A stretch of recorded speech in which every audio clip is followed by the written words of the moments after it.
오늘은 주님께서 꿈꾸는 사람이었던 요셉을 그가 처하고 있는 여러 상황과 환경, 그 담장으로부터 넘어서게 하실 때 때로는 고난으로 어려움으로 그의 삶에 간섭하시고 인도해 주셔서 어떻게 그의 삶의 한계를 넘어서게 하여 주셨는지, 심지어 그가 원하지도 않았고 그의 삶에 나는 이렇게 됐으면 좋겠다라고 바랬던 것이 아님에도 주님의 커다란 계획 가운데 아브라함과 그리고 야곱과 그리고 요셉에게 하나님께서 약속하신 여러 일들을 완성령으로 이루시기 위한 중요한 과정으로 쓰시기 위해서 간섭하셨던 일들을 우리가 살펴보고 있는데, 그 여섯 번째 시간으로 한번 상상을 해보게 됐습니다.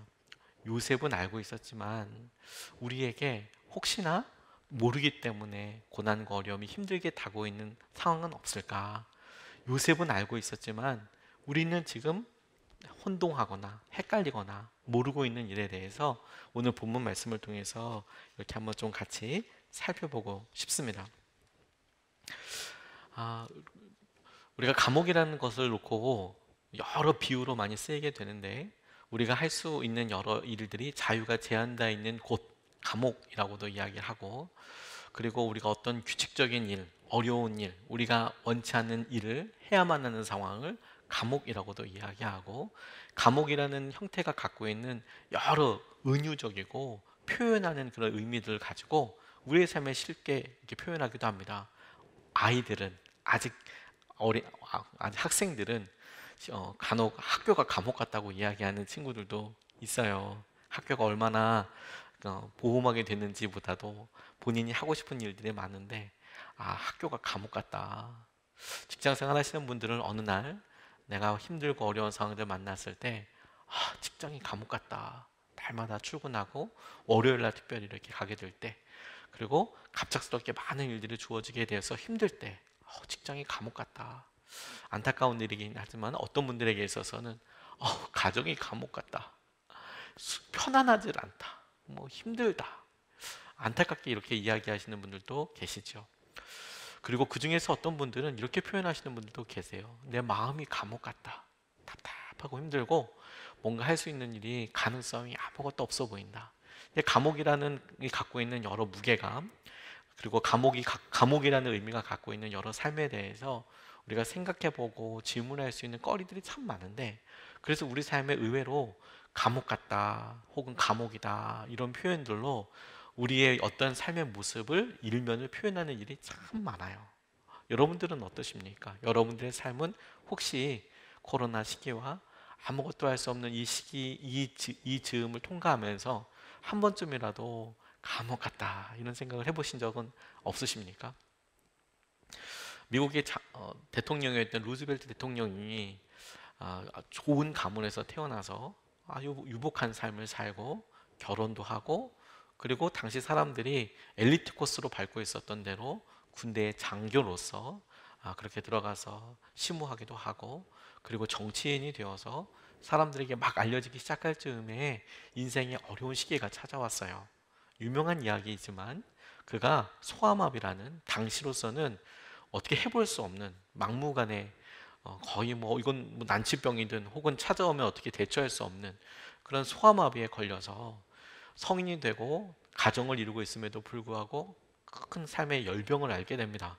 그리고 그것의 후유증으로 다리가 아주 불편하게 돼요. 목발을 짚고 그리고 휠체어를 타고 다녀야 되는 그런 어려운 시기를 통과하게 되고 결과를 맞이하게 됩니다. 그의 삶의 육신적인 고통도 참 어려운 시기였을 거고, 그가 병원에 갇혀 있을 때를 감옥 같다라고 이야기할 수도 있었지만, 정작 그의 삶에 가장 힘들었던 것은 뭐냐면 그 과정을 통과하고 났을 때 자기 삶에 일어나게 되는 장애 자체가 그가 꿈꿀 수 있는 한계를 딱 규정하게 되는 감옥 같은 곳이었어요. 그래서 좌절하고 그리고 실망하고 어떻게 해볼 수 없다고 생각하고 재활이 불가능하다고 생각하고 마음의 여러 어려움들과 한계들을 만나게 되었죠.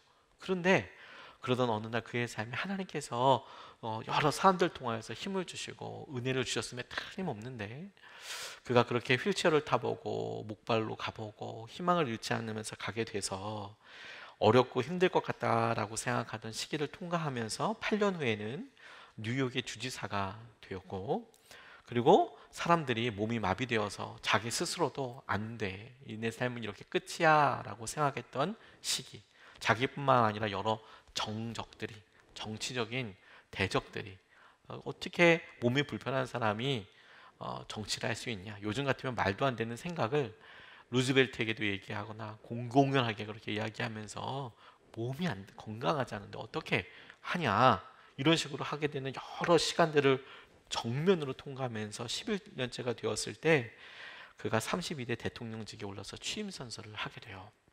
그가 그렇게 그 시기를 통과하고 어려운 일을 이렇게 있을 때, 그런데 그가 자기의 삶의 마음의 감옥뿐만 아니라 루즈벨트 대통령이 대통령이 되었을 그 시기가 미국의 역사에 있어서는 가장 힘들다는 경제 공황과 맞물려 있었습니다. 어떻게 해결해야 될지 모르고 경제적으로 힘들고 수없이 많은 사람들이 다 실직 상태고 어렵고 힘들고 그런 상황들이 많이 있었죠. 국민 4사람 중에 1명이 실직 상태였다고 이야기하지만 실제로는 더 힘들고 어렵고 대량의 실직 상태로 인하여서 뭐 기록적인, 요즘도 뭐 힘든 일 있으면 미국의 대공황 이렇게 이야기할 정도로 정말 힘든 시기를 살았을 때 그가 모든 사람들에게 지금도 기억될 만한 참 훌륭한 대통령 취임 연설을 합니다. 그 중에 하나가 이 한 줄이에요. 우리가 유일하게 두려워해야 할 것은 두려움 그 자체입니다. 우리가 유일하게 두려워해야 될 것은 두려움 그 자체입니다.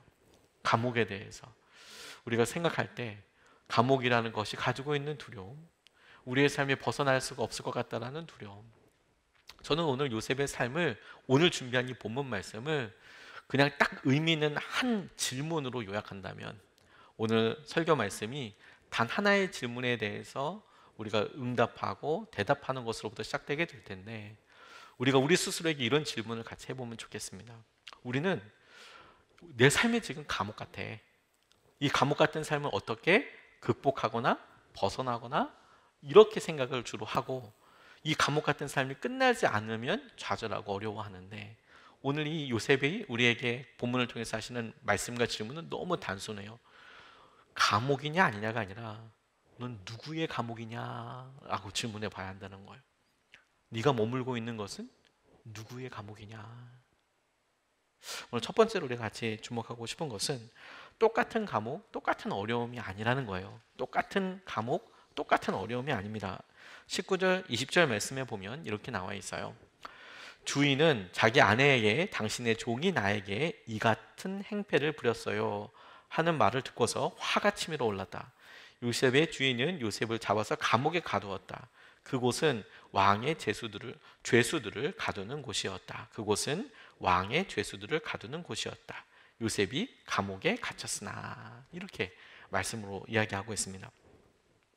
그는 요셉의 삶에 대해서 성경이 오늘 읽었던 본문 말씀에 요셉이 어떤 대답을 한 것도 아니고, 하지만 성경이 요셉의 삶을 해석해서 이렇게 놔둔 것인데, 요셉이 갖고 있었던 여러 삶의 정황들을 이렇게 설명하면서 주님의 관점, 성경이 그에게 요구했던 시대적인 삶에 대해서 이렇게 해석하면서 바라보아지는 것을 보고 있습니다.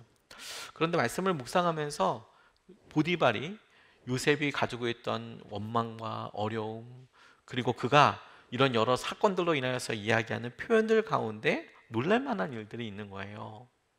첫 번째로 놀라운 것은 뭐냐면 그가 감옥 자체에 갇히게 되었다는 것 사실이 놀라운 거죠. 뭐에 비하면 놀라운 거냐? 죽지 않고 감옥에 갇혔다는 거.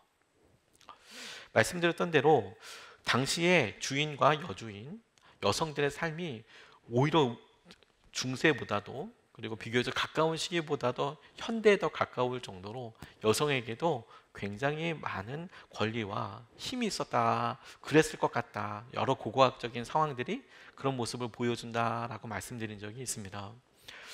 종은 당시에 소유물과 물건처럼 그렇게 취급되던 그런, 사람이라고도 얘기하지 못할 만큼 소유물이었습니다. 소유였습니다. 소유.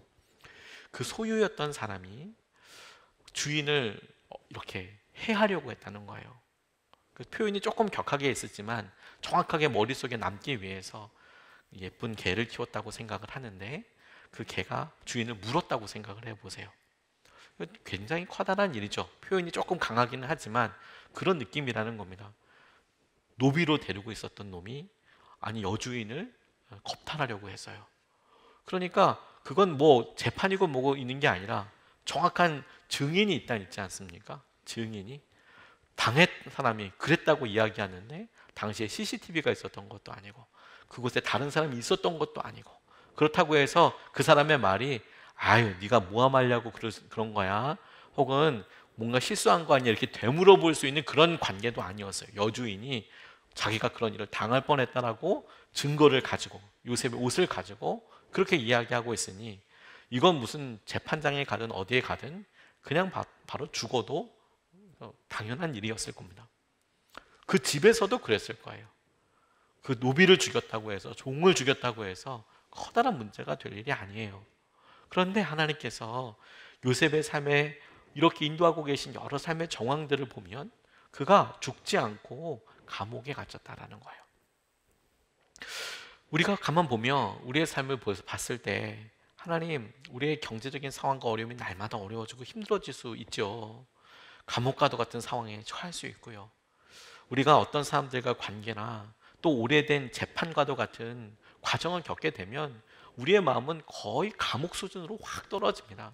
그 문제에 그 상황에 온통 갇혀서 거기에 온통 매몰돼 버려요. 몸이 아프면 사랑하는 이가 사랑하는 부모님이 건강에 이상 소견이 있으면 우리의 마음은 아주 조그마한 감옥에 확 갇혀 버리게 됩니다.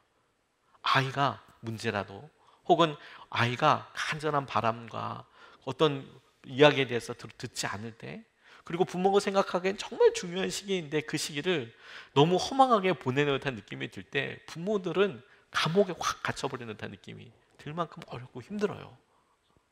그런데 그럴 때 우리가 이런 질문을 해봐야 한다는 거예요. 요셉을 통해서 그가 죽지 않고 살았다라는 거예요. 우리의 삶이 죽지 않고 살아있으되 더 중요한 것은 그가 왕의 죄수들이 왕에게 잘못한 사람들이 갇혀있던 감옥에 갇혔다. 이런 표현을 이렇게 붙잡게 되는 겁니다. 앞서 요셉에게 있었던 일들 토론하면 놀라운 일인데 감옥이 다 같은 감옥이 아니더라고요. 보디발의 감옥도 있을 거고 그리고 성경이 분명히 밝히는 대로 그것은 왕의 죄수들이 갇히는 그런 감옥이다. 저는 이 표현이 요셉이 보디발과 보디발의 아내의 영향이 다스려지지 않는 왕이 왕에게 잘못한 사람들을 치리하고 그 죄가를 묻고 다시 말해서 왕이 완전히 다스리고 통치하는 지배권 안에 들어가서 갇혀 있었다라는 그 사실 자체가 우리에게 하나님께서 쓰신 놀라운 은혜를 질문하게 하는 거예요. 감옥이 똑같은 감옥이 아닙니다. 본문에서 말씀하시는 감옥은 바로 파라오의 감옥이지만 근데 우리 삶을 가만히 봤을 때 우리의 왕이 우리를 위해서 준비하신 장소도 있겠다고 싶어요. 우리는 우리의 삶이 감옥이냐 아니냐 그래서 감옥 같은 삶이 내 삶에 아니야 힘들어요 이거 벗어나면 좋겠어요 이렇게 생각을 하지만 그런데 하나님께서는 그렇게 말씀하시기보다 넌 누구의 감옥에 갇혀 있는 거냐 우리가 지어놓고 좌절과 절망이라는 감옥에 우리 스스로 들어가서 문을 잠궈놓고 있거나 사람들이 말하는 틀거리와 사람들이 말하는 어려움 가운데 우리가 홀로 있는 그런 감옥이 있을 것이냐 아니면 주님께서 우리의 삶의 중요한 목적과 계획 가운데 인도하시는 그 고심을 우리가 깨닫고 스스로 알고 그렇게 나아가게 되는 건가 그게 우리에게 중요한 질문입니다. 저는 그게 핵심이라고 싶어요.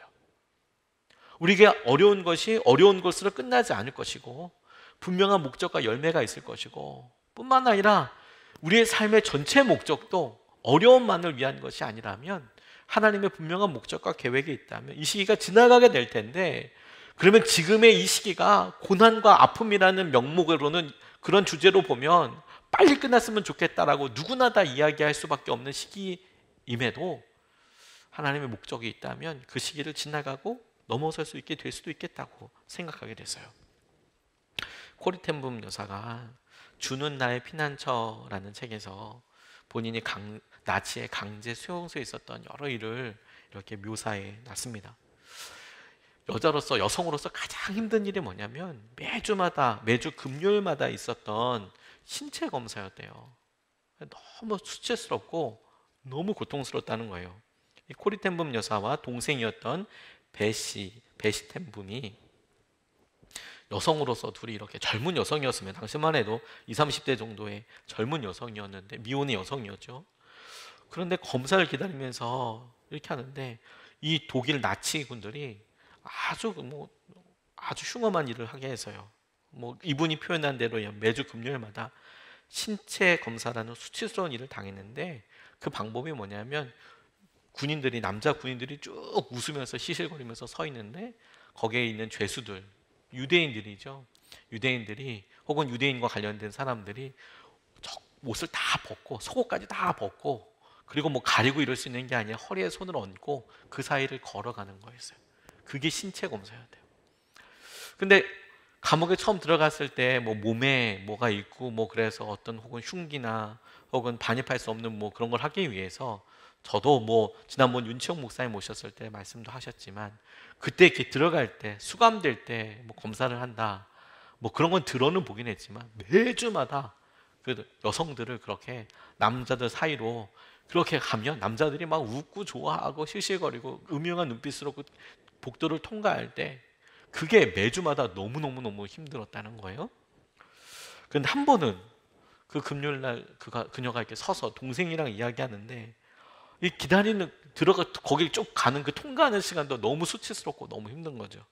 동생과 배시와 함께 이야기하는데, 그날은 준비하고 있을 때, 그걸 기다리고 있을 때 수치스럽다고 힘들기도 하고, 그런데 하나님께서 굉장히 중요한 장면 한 가지를 이렇게 보여주셨다는 거예요. 이렇게 보여주셨대요.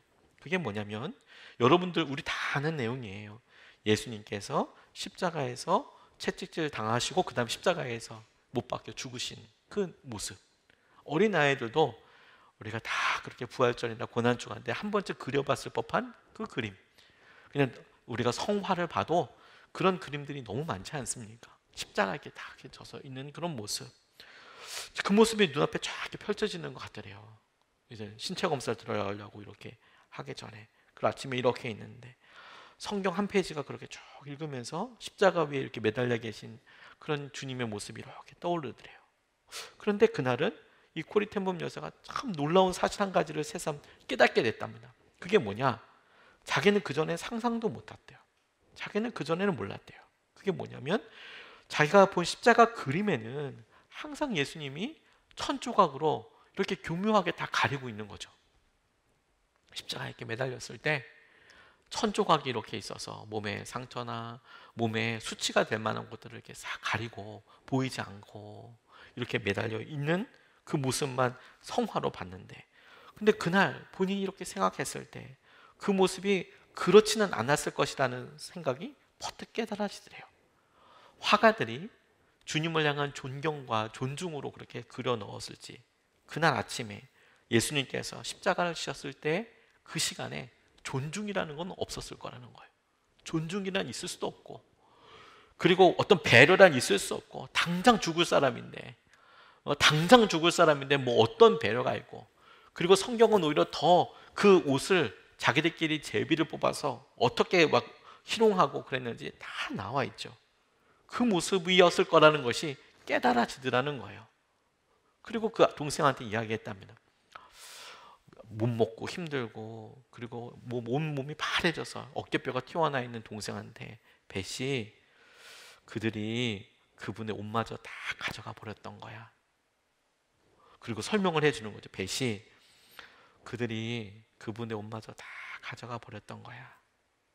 본인들이 지금 처하게 될 일, 지금 주님께서 내 앞에서 내가 원치 않느니, 내가 잘못한 것도 아니고 내가 유대인들과 함께하고 숨겨주고 그랬던 것으로 걷게 되는 이 길, 그래, 그때도 주님이 이 길을 가게 하셨던 거야. 배시가 얇은 숨을 몰아쉬면서, 언니, 난 그분께 한 번도 감사하지 못했어. 내가 이렇게 어려움을 당하고 힘든 것에 대해서 한 번도 감사하지 못했어. 감옥의 목적이고 우리의 삶에 주님이 하시는 일의 목적이 우리의 삶의 감옥의 목적이 아니고 주님이 하시는 일의 영광에 드러나는 게 목적이에요. 우리가 주님께서 주신 놀라운 은혜와 마음을 깨닫기 위해서 감옥에 들어있을 수 있어요. 혹은 대부분의 우리가 경험하듯이 이유를 모르고 오랜 기간 동안 감옥과도 같은 삶을 살 수 있습니다. 그 감옥 같은 삶을 살 때 우리 자신을 몰라서 왜 이렇게 힘들지 어렵지 그리 생각하고 가끔씩 깨달음으로 가끔씩 귓가에 들려오는 말씀으로 주님의 의미를 알고 약속을 붙잡고 주님께서 우리에게 하실 일들을 상상할 수 있고 기도할 수 있는 일을 붙잡게 되는데, 그런데 놀라운 것은 여러분, 주님께서 우리를 감옥 안에 혼자 두시는 것이 아니고 우리에게 함께 하시고 인도해 주시는 그런 일들을 통해서 우리의 삶의 고백이 이어지게 되는 거예요. 내 삶에 펼쳐진 이 감옥과도 같은 상황은 주님이 주님의 일을 이루시기 위해서, 주님의 마음을 깨닫게 하시기 위해서, 주님께서 주신 놀라운 은혜를 깊이 그 다음 과정 넘어가기 위해서 주시는 주님이 준비하신 왕의 감옥이구나. 그게 우리에게 중요한 첫 번째, 주님께서 알게 하시기는, 요셉은 알고 있었지만 우리의 어려움과 우리의 아픔에 대해서 주님께서 얘기하시는 첫 번째라고 싶습니다. 두 번째로 주목하고 싶은 것은 주님이 하시는 일입니다. 우리의 삶이 감옥이 목적이 아니고 이렇게 눌려있고 어려움 가운데 사는 것이 목적이 아니고 주님께서 우리를 통해서 계획하신 모든 일을 이루는 영광의 삶이라는 것을 생각할 때 우리가 지금 우리 형편 때문에 아니야, 힘들어, 어려워 이런 생각을 계속 갖고 있는 것에서 조금 더 눈을 돌려 요셉의 삶에서 발견할 수 있는 것을 찾고 싶은데 21절 말씀이 이렇게 나와 있어요. 주님께서 그와 함께 계시면서 돌보아 주시고 그를 한결같이 사랑하셔서 간수장의 눈에 들게 하셨다. 주님께서 그와 함께 계시면서 돌보아 주시고 그를 한결같이 사랑하셔서 간수장의 눈에 들게 하셨다. 간수장이나 리더십의 눈에 드는 거, 간수장의 눈에 드는 거, 우리의 어려움은 참 많은 경우에 관계 때문이고, 그리고 가족이 아니고 어떤 이익을 목적으로 직장이나 혹은 우리가 우리의 기업을 인도할 때 우리를 힘들게 하는 여러 관계의 일을 볼 때 그 중에 대부분 관계에서 생기는 그런 주제, 그런 생기는 일의 이유, 원인이 뭐냐? 내가 그 사람 눈에 어떻게 보이는가 하는 거예요. 그렇지 않습니까, 여러분? 내가 나를 평가하는 사람의 눈에 내가 참 평가절하되고 있다, 혹은 내가 찍혔다, 이런 생각이 들 때 너무 속상하고 좌절이 되는 거예요. 내가 고객을 만났는데 그 고객으로부터 아유 고맙다고, 너무 마음에 든다고 이런 얘기를 들으면 기쁘죠. 그런데 말이라도 툭툭 마음에 안 든다고 뭐 클레임을 하겠다고, 그것 자체가 물론 당연히 그 사람이 해야 될 입장에 대해서야 얼마든지 이해를 하지만 마음이 너무 힘들어요. 그리고 의외로 그런 말들이, 사람들이 나를 평가하는 말이, 나에 대해서 그렇게 이야기하는 말이 내 마음에 깊은 말뚝이 돼서 이게 빠지지가 않는 거예요. 남편이 내게 했던 말, 아내가 내게 했던 말, 자녀들이 내게 했던 말, 부모님들이 내게 했던 그런 사랑의 말들조차도 내 마음속에 너무 어려움이 되는 거죠. 그래서 여러분, 우리가 왜 이렇게 바쁘고 분주하고 고통스럽게 살아가는 거 물어보면 간수장의 눈에 들기 위해서, 사람들의 시선에 맞추기 위해서, 내가 그러그러한 평가를 맞춰가기 위해서 일도 힘들고 어려운 삶을 막 살아가는 거죠. 그게 또 감옥 생활의 특징이에요. 그게 감옥 생활의 특징이기도 해요. 다른 사람의 눈치를 보아가면서 그렇게 살아가는 거, 민감하게 반응하죠. 그래서 사람들 평가에 우리 엄청 예민합니다. 사람들 평가에 엄청 예민해요. 그리고 그렇게 민감하게 또 반응하게 살아가도록 계속 이야기를 합니다. 요구도 하고, 때로는 평가하는 사람이 요즘 뉴스에서 간혹 문제가 되는 것처럼 갑이 돼서 별점 하나 테러라고 하잖아요. 별점 하나 줘버리면 너무 힘들고 어려운 그런 시기를 우리가 막 살아가요. 그러다 보니 사람들이 나를 어떻게 생각할까, 나는 다른 사람들에게 어떻게 비춰질까, 그리고 그 일에 잘 보여주고 있다고 스스로 생각하면 그러면 좀 괜찮은데 그렇지 않다고 생각하면 삶의 지옥을 그대로 살아가고 있는 거죠. 감옥을 그대로 살아가죠. 내가 저 사람한테 어떻게 하면 잘 보일 수 있을까? 그것만 가지고 힘들어요. 간수장의 눈에 들게 하셨다. 간수장의 눈에 들기 위해서 엄청 힘들어하고 어려워하고 그런 삶을 계속 살아가요. 근데 여러분, 이 본문 말씀에서 우리는 오늘 우리의 삶을 볼 때 간수장의 삶, 그걸 보고 내가 그렇게 힘들었구나. 내가 이렇게 간수장의 눈에 들기 위해서 이런 삶을 살고 있구나라고 깨달아진다면, 그러면 우리가 요셉은 알았지만 우리가 모르는 상황 한 가지를 더 보게 돼요.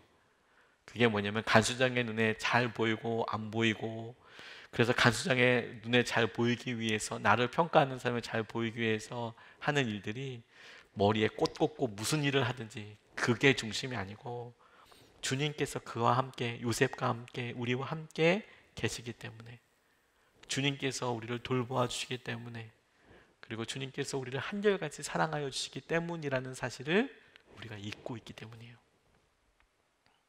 우리가 잊고 있기 때문에. 한 사람의 가치는 그 사람을 사랑하는 사람에 의해서 정해지는 것 같아요.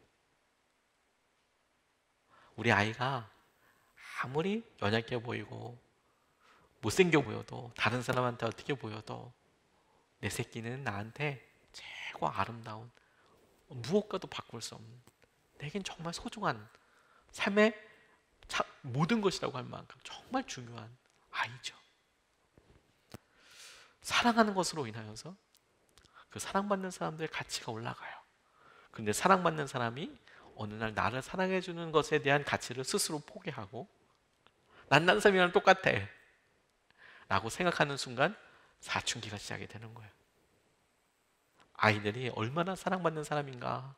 여기서 어느 순간에 학교 가보니까 부모가 직업이 뭔지, 아파트 몇 평에 사는지, 돈은 얼마나 버는지, 그걸 눈치가 이제 바샤바샤 이렇게 이제 올라갈 즈음서부터 시작되는 게 뭐냐면, 내가 얼마나 사랑받는 사람이냐로 질문하기보다 내가 다른 사람들이 어떻게 비치느냐를 가지고 살아가요. 영적으로도 그렇게 사춘기가 와요. 주님이 함께 하시는가? 돌보아 주시는가? 주님이 사랑해 주시는가? 주님이 나를. 이번 주에 우리 김혜영 선교사님 모셔서 귀한 삶을 이렇게 나누어 주셨습니다. 저는 전에는 이분을 그 유튜브나 강연을 통해서만 보았고, 처음으로 직접 대면했는데, 저 개인에게 하나님께서 큰 회복과 위로를 주셨어요. 이 말씀을 이렇게 들으면서도 제게 하나님께서 귀한 은혜를 주셨어요. 선교사님이 세 가지 주제로 얘기를 하셨는데, 하나님께서 그분에게 하셨던 말씀, 선물이라는 표현으로 너희 안에 이 마음을 품으라. 그래서 말씀이 들려왔던 시기, 말씀이 들려왔던 통로들, 사람들을, 이분이 잔잔하게 본인의 삶에 있었던 일들을 이렇게 나눠주셨는데, 세 가지로 이제 요약이 되더라고요. 그분이 본인이 134cm에 아버지에게 던져져서 사고가 나고, 그래서 척추장애인으로 살고 집을 가출해야만 했고, 매맞던 소녀에서 초졸, 국졸이라고 얘기하죠. 국민학교만 졸업하고 쫓겨나서 공장에서 있었던 여러 일들, 한 번도 사람들에게 따뜻한 말, 따순 말 못 듣고 살았던 이야기. 그래서 그 공장에서 좋은 공장이 아니라 그냥 봉제고자 같은 스웨터 만드는 편물 공장에서 실밥 날리고 이런 공장에서 10년 이상 일했던 이야기를 이렇게 나누시다가, 그러다가 대학을 2번 떨어지고, 20대 중반에 대학을 2번 떨어지고 도망가듯 간 곳이 보츠와나라는 아프리카의 나라였죠. 그런데 그곳에 갔을 때 하나님께서 김영호 선교사님에게 한 번도 듣지 못했던 말을 듣게 해주셨다고 하셨어요. 뭐냐면 You are so beautiful. 이쁘다고. 너 예쁘다. 예쁘다. 원주민들에게, 보츠와나에 살고 있는 원주민들에게 김혜영 선교사님의 장애가 안 보였을 리는 없겠죠. 그렇죠? 키도 작고 그렇게 보였지만, 그런데 얼굴 하얗고 생전 처음 보는 동양에서 왔는 이 여자가 와서 이렇게 밝게 웃으면서 다니고 선생님을 사는 일을 보고 beautiful, 예쁘다고, 아름답다고. 분명히 그 모습은 자기의 단점까지도 다 포함해서 예쁘다고 해주시는 주님의 말씀이었다고.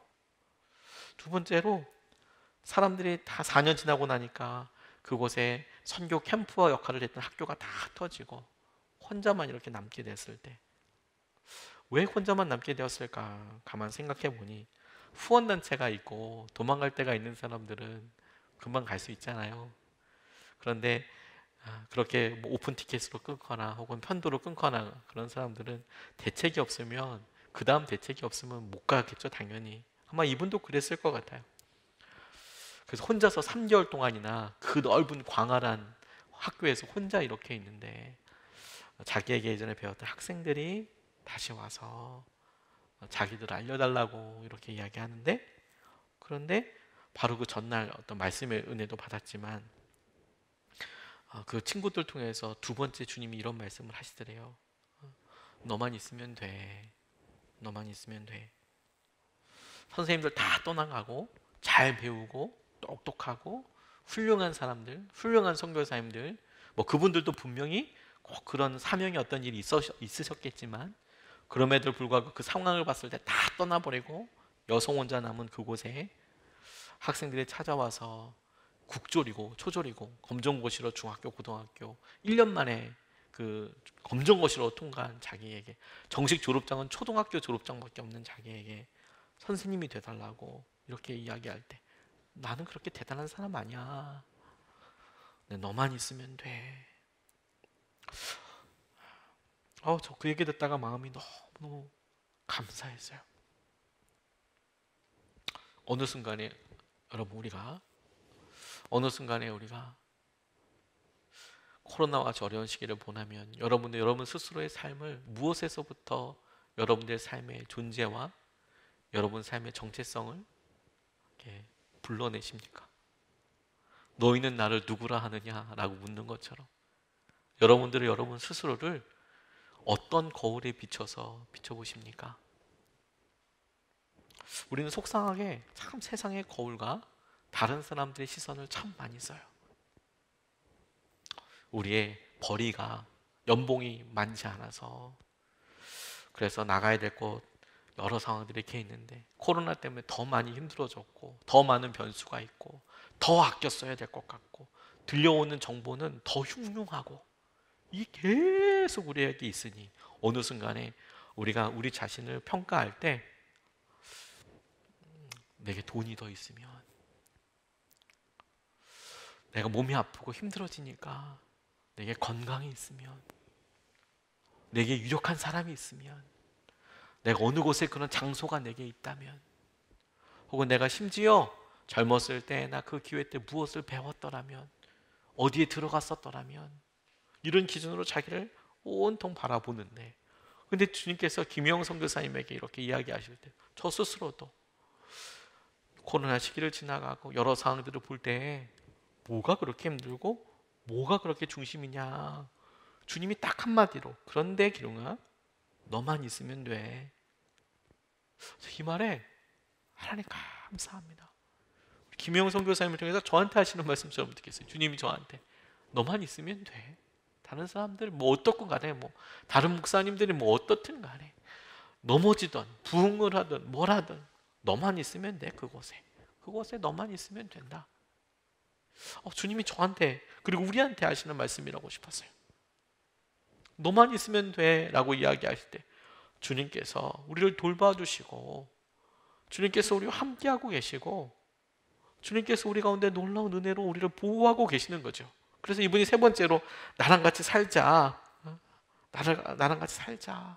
내가 다른 건 능력은 없어도 살 수는 있을 것 같아서 그곳에 이렇게 남게 되었노라고 그런 이야기를 이렇게 하시는데, 그래 우리가 어느 순간에 세상의 잣대와 세상의 거울을 똑 두고 나는 왜 더 크지 못하나, 키가 더 크지 못하나, 난 왜 더 몸이 더 크지 않나, 어린 아이들이 청소년기 아이들이 막 고민하는 것은 난 왜 앞머리가 더 길지 않나, 왜 빨리 하지 않나, 왜 나는 파마가, 왜 나는 머리숱이, 어린 아이들이 소녀들이 그런 거 가지고 고민하듯이 왜 나는 돈이 더 없나, 왜 나는 더 그런가, 뭐 이런 것들로 막 이야기하는 순간에 우리도 간수장의 눈에 들기 위해서 간수장만을 크게 보고 그렇게 우리의 삶을, 우리의 정체성을, 우리의 삶의 가치를 그 기준에 그렇게 맞춰서 난쟁이라 스스로 그렇게 청하고 있는 거예요.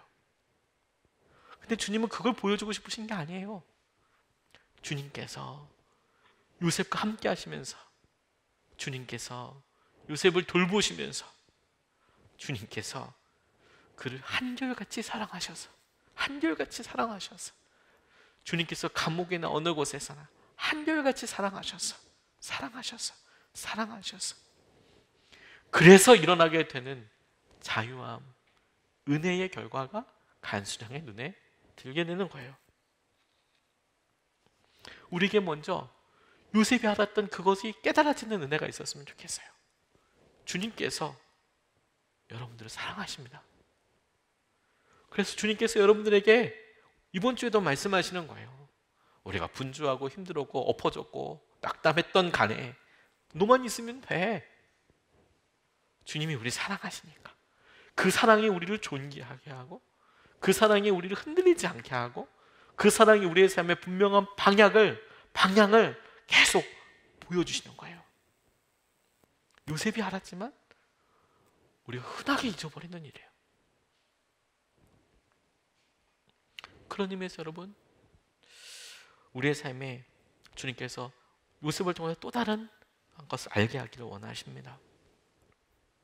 저 스스로 말씀뿐만이 아니라 근래에 소원을 든다고 그러면 소원을 든다고 한다면 가장 간절히 바라는 게 있다면 이놈의 코로나 빨리 끝났으면 좋겠다.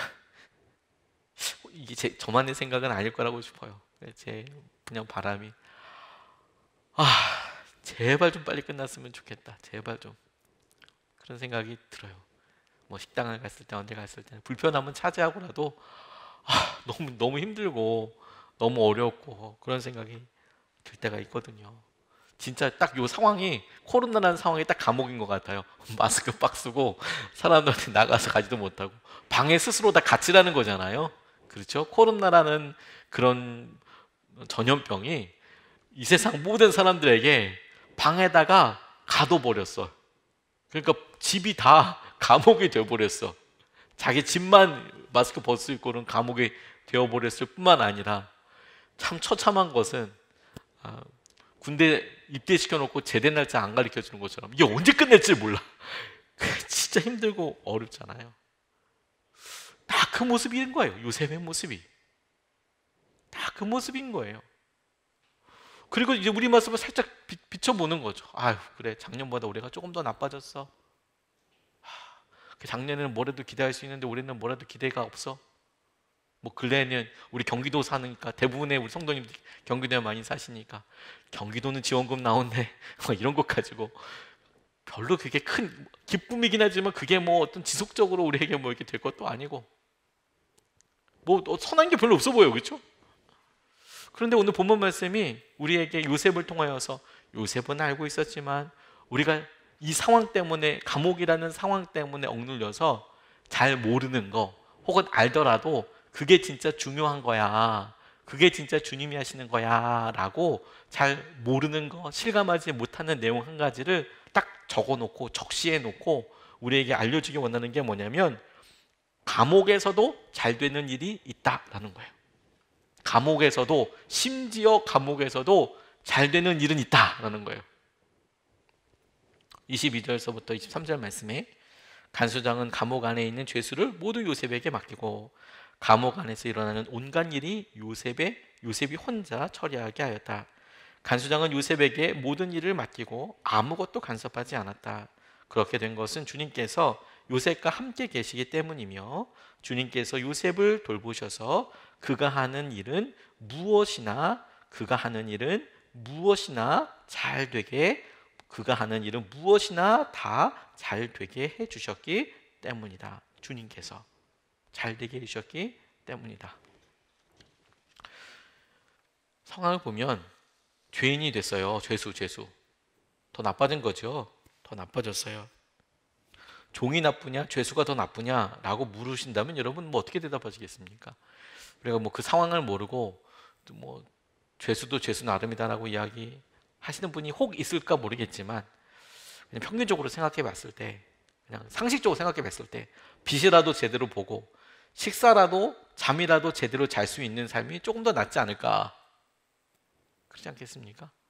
일 안 하니까 종이 더 낫겠다 이렇게 싶은 분도 계실 수 있겠지만, 그래도 나올 수 있잖아요. 나와서 밥이라도 먹을 수 있잖아요. 주인의 밥상에서 뭐라도 먹을 수 있고, 뭐 그렇지 않겠습니까?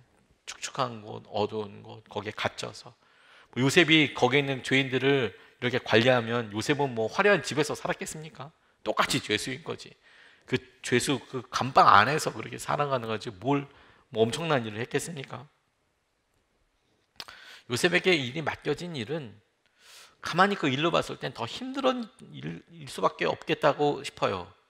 그런데 나중에 술 맡은 관원장이나 관리나 바로의 꿈을 해석할 때 보면 그가 이 시기를 하나님을 경외하면서 살았다라는 것을 미루어 짐작할 수 있습니다. 그가 나중에 술 맡은 관리, 다음에 우리가 살펴보게 되겠지만, 그리고 바로 앞에 섰을 때 하나님을 경외하는 말과 그의 삶의 태도를 보면 이 시기를 참으로 하나님을 바라보면서 살았다라고 추측할 수 있는데, 그런데 성경이 딱 이야기하는 것은 뭐냐면 감옥에서 잘 될 수 있다라는 거예요. 이게 우리의 생각에 조금 더 실제적으로 적용되기를 원해요. 우리가 폼이 나는 일을 하고 다른 사람들이 부러워할 만한 일을 하거나 혹은 소유하거나 하는 일에 관심이 많습니다. 그게 관심이죠. 사실 뭐 많은 게 아니라 그게 관심이죠. 그런 일을 통과하고 혹은 소유하고 난 후에는 보다 많은 사람들이 부러워할 만한 일이나 소유, 직위, 뭐 그런 거를 얻거나 오르기를 원합니다. 그렇게 살아갑니다. 그런데 그게 되지 않으면 나는 실패했다, 나는 망했다, 그렇게 생각해요. 요셉에게 주님께서 우리에게 깨닫게 하시는 것은 뭐냐면 그의 삶이 그가 하는 일로 보면 폼나는 일 하나도 없고, 죄수를 관리한다고 해서 우리는 그냥 흔히 매니저 뭐 이런 느낌으로 볼 게 아니라 그가 하는 일이 차라리 가정에 어떤 것을 사고 팔고 하는 것, 구입하거나 혹은 사람들을 어떻게 일을 시킬지 배정하는 것, 그런 일들보다도 그가 그곳에서 형통하게 무언가를 맡았다고 해서 더 많은 돈을 벌게 된거나 그가 죄수가 아닌 게 아니거나 사람들을 함부로 할 수 있는 일이 하나도 없을 뿐더러 그냥 죄수였어요. 죄수. 그래서 그가 하는 일을 보면 그리 대단한 일은 없었습니다. 그런데 그 하는 일로 보고 그의 삶에 보여지는 모습을 보면 아무도 부러워하지 않고 망했네 싶지만, 주님은 그곳에서도 잘 된다라고 이야기하신다는 거예요. 감옥에서 잘 될 수 있다. 제가 이 설교를 마무리하면서 그런 생각을 해봤습니다. 요즘 강사님들과 함께 이야기하면서 다시 저 스스로 개척해 왔던 상황을 봅니다. 요즘 우리가 새벽 예배 때마다 제1차 40일 특별 새벽 기도회 말씀을 다시 듣고 있는데, 저는 처음, 그러니까 그때도 들었었지만 요즘 그때 마음, 그때 생각, 그때 고민 이런 게 많이 들어요. 제가 아침에 새벽에 댓글 달 때 이런 생각도 해봅니다. 이때 어떤 일이 있었는지 한번 적어놨으면 더 적어놓을까? 이런 생각도 들어요. 예를 들어서 지금 우리 그때 카메라 그거 다 빌려 쓰는 거거든요. 그 선화목적외과예요. 우리가 한 달 정도 지난 다음에 카메라 사는데, 카메라 사는 거, 마이크, 녹음 상태가 처음에 안 좋잖아요. 그게 이제 저 녹음기가 멀리 있기 때문이고 보이지 않는 거기를 통과해 본 사람들만 알게 되는 여러 상상들이 이렇게 있더라고요. 참 버거웠어요. 보이지 않았으니까. 지금 우리가 설교했던 이 시점이 아무것도 없었던 때였어요. 아무것도 없었던 때. 요즘 약속의 땅을 향하여 말씀이 전해졌던 때가 여기 태준덕이 정해진 때가 아니었어요. 아니에요. 태준덕이 정해진 때도 아니고 개척은 했는데 참 그야말로 사람들이 저한테 와서 목사님 어디 개척하냐고 물어볼 때였어요. 그리고 어떤 분들이 제게 와서 광주에 개척하신다면서요. 그래서 제가 오히려 되물었죠. 광주에 개척하는 거냐고.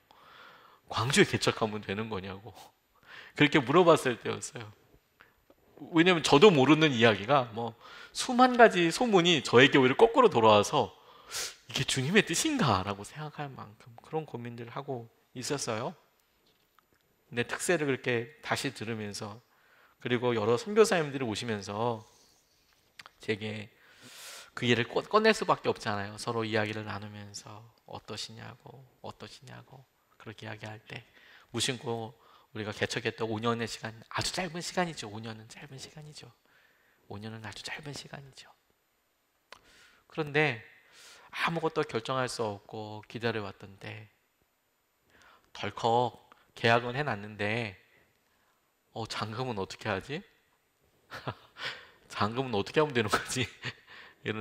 이런 생각이 막막하게 들 때 계약금 다 치렀는데 이곳에 계시는 우리 공장 분들이 연락도 받지 않고 전화도 안 받고 문자도 안 받고 편지도 안 받고 아무런 반응이 없을 때 어떻게 되는 거야 이거. 덜컥 계산해서 재정은 0으로 만들어서 다 끝내놨는데 그런데 여기서 일하시는 분들은 나갈 생각은 안 하고 연락도 안 되고 뭐 말이라는 게 이사라는 게 내일 나가주세요? 그런다고 해서 이분이 아 그렇군요 오늘 다 싸가지고 나가는 게 아니라 적어도 이야기를 하면 그래도 2달 정도 한 달 2달은 드려야 되지 않겠습니까? 그분 입장에서는 갑자기 주인이 바뀐 건데 주인이 바뀌어서 나가세요? 그런다고 해서 일주일 안에 자리 비워주고 이러지 않죠. 만약에 우리가 그런 일을 겪는다면 진짜 마음이 우리도 어렵겠죠. 그래서 나라에서 이 명도 과정에 대해서 또 정해진 기간이 있어요. 합법적으로 정해진 기간. 쉽지 않죠. 아마 6개월, 1년 정도 됩니다. 그럼 그때는 뭐 월세도 못 받고 뭐 월세를 받으려고 할 생각도 없지만 꼼짝없이 이제 그냥 기다려야 하는 거예요. 그럴 때 어떻게 해야 될지 모를 때 힘들 때 나 어떻게 돼요? 그럴 때 새벽기도 끝나고 여기 찾아와서 그때 당시만 해도 여기가 무너질 건물이었는데 요 바로 바깥에서 예전에는 여기 옆에 고추밭이었는데 근데 지금은 이제 건물 다 들어와 있지만 저기 구석에 차 이렇게 세워놓고 하염없이 이 건물을 바라보면서 기도했을 때 하나님 어떻게 됩니까 도대체. 찾아가서 사장님 만나야 되는데 하나님 저 말을 못해요. 제가 목사이지만 저 말하는 게 너무 두려워요.